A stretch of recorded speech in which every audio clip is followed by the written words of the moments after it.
Why was Jesus of Nazareth crucified? Because he made outrageous claims about himself. He claimed to be the one and only Son of God. Why would anyone take his claim seriously? Well, that all depends. If Jesus actually rose from the dead, then his claim to be God's unique Son carries considerable weight. On the other hand, if the resurrection never actually happened, then Jesus may be safely dismissed as just another interesting but tragic historical figure. Did Jesus rise from the dead? As we explore this question, we need to address two further questions. What are the facts that require explanation?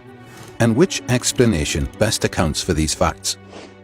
There are three main facts that need to be explained: the discovery of Jesus' empty tomb, the appearances of Jesus alive after his death, and the disciples' belief that Jesus rose from the dead. Let's examine each of these. Fact number 1. The discovery that Jesus' tomb was empty is reported in no less than 6 independent sources, and some of these are among the earliest materials to be found in the New Testament. This is important because when an event is recorded by 2 or more unconnected sources, historians' confidence that the event actually happened increases. And the earlier these sources are dated, the higher their confidence. Moreover, the Gospels indicate that it was women who first discovered that Jesus' body was missing. This is likely historical because in that culture, a woman's testimony was considered next to worthless. A later legend or fabrication would have had men make this discovery.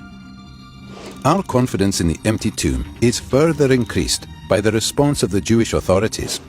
When they heard the report that the tomb was found empty, they said that Jesus' followers had stolen his body, thereby admitting that Jesus' tomb was, in fact, empty. Most scholars, by far, hold firmly to the reliability of the biblical statements about the empty tomb. Fact number 2. The appearances of Jesus alive after his death. In one of the earliest letters in the New Testament, Paul provides a list of witnesses to Jesus' resurrection appearances. He appeared to Peter, then to the 12. Then he appeared to more than 500 brothers at one time. Then he appeared to James, then to all the apostles. Finally, he appeared also to me. Furthermore, various resurrection appearances of Jesus are independently confirmed by the Gospel accounts. On the basis of Paul's testimony alone, virtually all historical scholars agree that various individuals and groups experienced appearances of Jesus alive after his death. It may be taken as historically certain that Peter and the disciples had experiences after Jesus' death in which Jesus appeared to them as the risen Christ. Fact number 3. The disciples' belief in the resurrection. After Jesus' crucifixion, his followers were devastated, demoralized, and hiding in fear for their lives. As Jews, they had no concept of a Messiah who would be executed by his enemies, much less come back to life.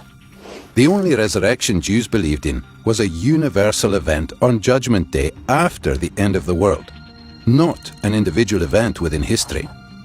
Moreover, in Jewish law, Jesus' crucifixion as a criminal meant that he was literally under God's curse. Yet somehow, despite all of this, the disciples suddenly and sincerely came to believe that God had raised Jesus from the dead. They were so completely convinced that, when threatened with death, not one of them recanted.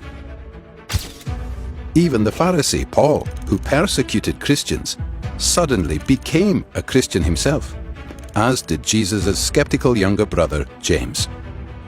Some sort of powerful, transformative experience is required to generate the sort of movement earliest Christianity was. That is why, as an historian, I cannot explain the rise of early Christianity unless Jesus rose again, leaving an empty tomb behind him. These 3 firmly established facts cry out for an adequate explanation. How do you make sense of them? Down through history, various naturalistic explanations have been offered to explain away these facts. The conspiracy hypothesis, the apparent death hypothesis, the hallucination hypothesis, and so on. All of these have been nearly universally rejected by contemporary scholarship. The simple fact is that there is just no plausible naturalistic explanation of these three facts.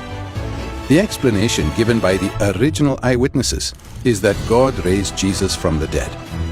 If it's even possible that God exists, then that explanation cannot be ruled out. For a God who is able to create the entire universe, the odd resurrection would be child's play. An empty tomb, Jesus' appearances alive after his death, and a group of dejected followers suddenly transformed by a radical new belief in a risen Messiah. These are independently established historical facts. How do you explain them?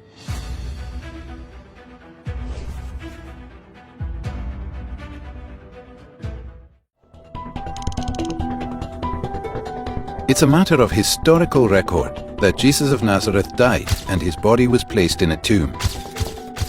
It's also been firmly established that after his death and burial, his tomb was found empty. Various individuals and groups saw appearances of Jesus alive, and his disciples somehow became absolutely convinced that Jesus had risen from the dead. These are the historical facts. How do you explain them? Down through history, various naturalistic explanations have been offered to explain away these facts. Let's examine the four most popular ones. First, the conspiracy theory. According to this view, the disciples faked the resurrection. They stole Jesus' body from the tomb and then lied about seeing Jesus alive, thereby perpetrating the greatest hoax of all time. However, this theory faces overwhelming objections. It's hopelessly anachronistic. It looks at the disciples' situation through the rear-view mirror of Christian history, instead of from the standpoint of a first-century Jew. Jews had no concept of a Messiah who would be defeated and executed by Israel's enemies, much less rise from the dead. In Jewish thinking, the resurrection of the dead was a general event that takes place only after the end of the world and has no connection at all with the Messiah. The conspiracy theory also fails to address the disciples' obvious sincerity. People don't willingly die for something they know is not true. An honest reading of the New Testament makes it clear. These people sincerely believed the message they proclaimed and were willing to die for. For these and other reasons, no scholar defends the conspiracy theory today. A second attempt to explain the facts is the apparent death theory. Jesus didn't really die. He revived in the tomb, somehow escaped, and managed to convince his disciples he was risen from the dead. This theory also faces insurmountable obstacles. First, it's medically impossible. The Roman executioners were professionals. They knew what they were doing and made sure their victims were dead before taken down. Moreover, Jesus was tortured so extensively that even if he was taken down alive, he would have died in the sealed tomb. Second, this theory is wildly implausible. Seeing a half-dead man who crawled out of the tomb, desperately in need of bandaging and medical attention, would hardly have convinced the disciples that he was gloriously risen from the dead. As a result, no New Testament historians defend this theory today. A third explanation is the displaced body theory. Perhaps Joseph of Arimathea placed Jesus' body in his tomb temporarily because it was convenient. But later, he moved the corpse to a criminal's common graveyard. So, when the disciples visited the first tomb and found it empty, they concluded that Jesus must have risen from the dead. Once again, this theory cannot make sense of the facts. Jewish laws prohibited moving a corpse after it was interred, except to the family tomb. What's more, the criminal's graveyard was located close to the place of execution, so that burial there would not have been a problem. Also, once the disciples began to proclaim Jesus' resurrection, Joseph would have corrected their mistake. So, once again, no current scholars endorse this theory. Finally, the hallucination theory. The disciples didn't really see Jesus, but just imagined that he appeared before them. They were all hallucinating. This theory also faces considerable problems. First, Jesus appeared not just one time, but many times. Not just in one place, but in different places.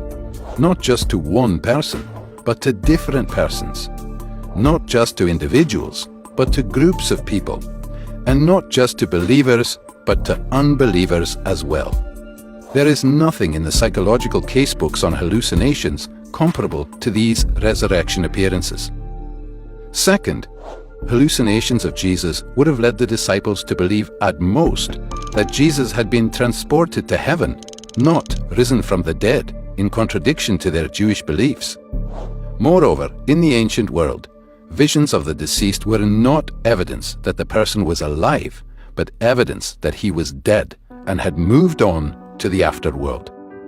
Finally, this theory doesn't even attempt to explain the empty tomb. Thus, the four most popular naturalistic theories fail to explain the historical facts. Where does that leave us? Another possibility is the explanation given by the original eyewitnesses that God raised Jesus from the dead. Unlike the other theories, this makes perfect sense of the empty tomb, the appearances of Jesus alive, and the disciples' willingness to die for their belief. But is this explanation plausible? After all, it requires a miracle, a supernatural act of God. Think about it. If it's even possible that God exists, then miracles are possible, and this explanation cannot be ruled out. And surely it's possible that God exists. So how do you explain the resurrection?